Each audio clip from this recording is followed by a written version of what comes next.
nilikuwa na shirikishana sana na saidizana sana na marehemu Marco Joseph Bukuru, ndio nilikuwa nikimfundisha kuwa mwalimu wangu msaidizi, kama mimi labda kuna namna fulani nimebanana.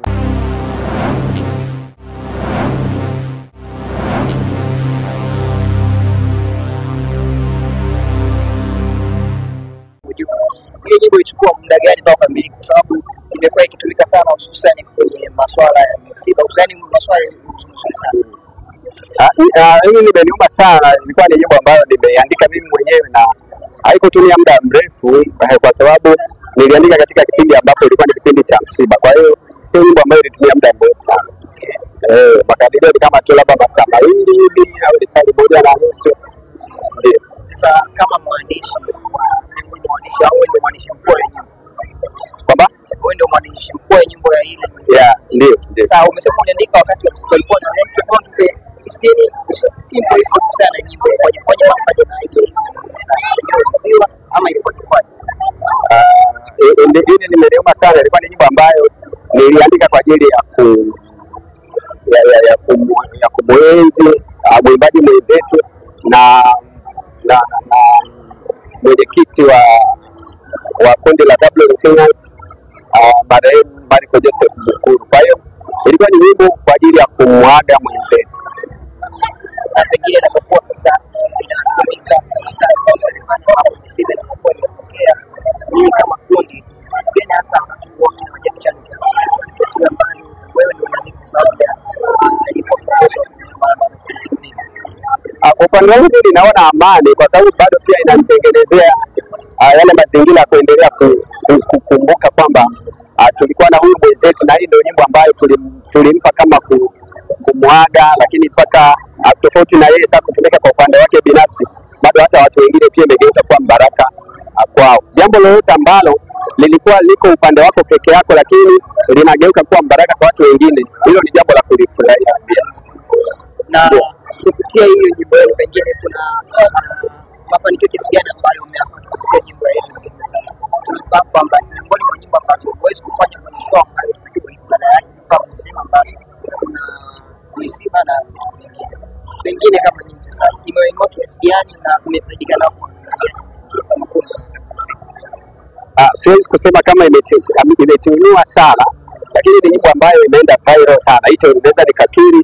Na tukiwazungumzia Zablon Singers, nyimbo iliyotambulisha ni tumeona mkono wa Bwana, kuna ukosungo, kuna sweet. Hizi ndio nyimbo ambazo zimefanya vizuri na zikawaweka Zablon Singers kwenye ramani kubwa zaidi duniani. Lakini nyimbo ya imeniuma sana imekuwa ni kama tu nyimbo fulani hivi ambayo imetokea kupendwa na watu kulingana na ujumbe, na inatumika pia kulingana na mazingira halisi ya tukio, especially kwenye misiba au jambo lolote ambalo linamsikitisha mtu. Wakati mwingine pia nimeiona imekuwa ikitumika kama nyimbo ya kufurahisha na kuchekesha watu. Sijajua ni kwa nini, lakini huwezi ukalimit pia matumizi ya watu. Na kwa ile nyimbo sasa hivi nani miongoni mwa sana na zimekuwa zikitoa hamasa hususan kwa watu ambao wako zini kama sikosei wamefunga ndoa katika kipengele kwa inspire nyimbo ambayo imetoa kile ambacho kushawishi wa kwenye ndoa. No, nyimbo zote hizo ninazozitaja mimi ndio nimeziandika. Kwa hiyo mostly mimi naandika nyimbo kwa ajili yangu na watu wengine pia. Kwa hiyo siwezi nikasema kwamba labda nyimbo ndio ilinifanya nifikirie kuingia kwenye familia au kuwa na familia. Hapana, mimi swala la utunzi wa nyimbo ni sehemu ya maisha yangu, na nimekuwa nikilitumikia kundi la Zablon Singers tangu kuanzishwa kwake mpaka hapa tulipo leo. Mimi ndio nimekuwa nikiandika hizi nyimbo za Zablon Singers 90%, lakini kabla hapo pia nilikuwa na shirikishana sana na saidizana sana na marehemu Marco Joseph Bukuru, ndio nilikuwa nikimfundisha kuwa mwalimu wangu msaidizi, kama mimi labda kuna namna fulani nimebanana, lakini nyimbo nyingi za Zablon Singers ndio nimeziandika. Sasa unapokuwa unaandika nyimbo kama hizo ambazo unasema zinakuwa na mafanikio makubwa, kwako inakutengenezea picha gani? Haujafikiria sasa kutoka kwenye kundi la Zablon Singers na unajitegemea msanii kama Diamond kama solo artist? Of course mimi nafanya uimbaji kama solo artist, lakini bado pia ninalitumikia kundi. Na hii ni kwa sababu ya ili kuona kwamba kuna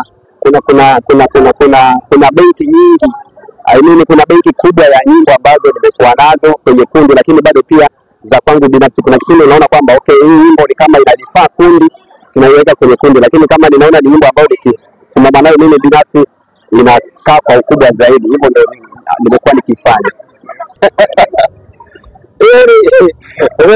Hiyo ni personal life ya mtu.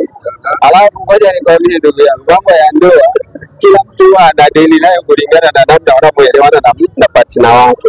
Kwa hiyo siwezi nikahukumu kwa ajili ya mtu mwingine kuhusu lifestyle yake ya ndoa, maisha yake ya ndoa, labda hata kuhukumu kwamba labda kwa nini kachelewa eti kwa sababu ni mwimbaji labda nyimbo za injili sana ndio nitie neno kwenye. Sidhani kama ni sawa. Juzi tumetoka kwenye show pia na leo tunakuja kwenye show nyingine hapa. Mfumo utakuwa ni ule ambao tuliuona au kuna utofauti mpya ambao mashabiki wa Zama Singers hawajawahi kutegemea kuona? Wakati mwingine ukiwa pale mbele nategemeana na vibe. Vibe likikupeleka kushoto unaenda nalo kushoto, likikupeleka kulia unaenda nalo kulia. So inategemeana na kadri roho ya Bwana atakapotuongoza kuwepo pale kuperform pale, nadhani hivyo ndivyo tutakavyowakilisha.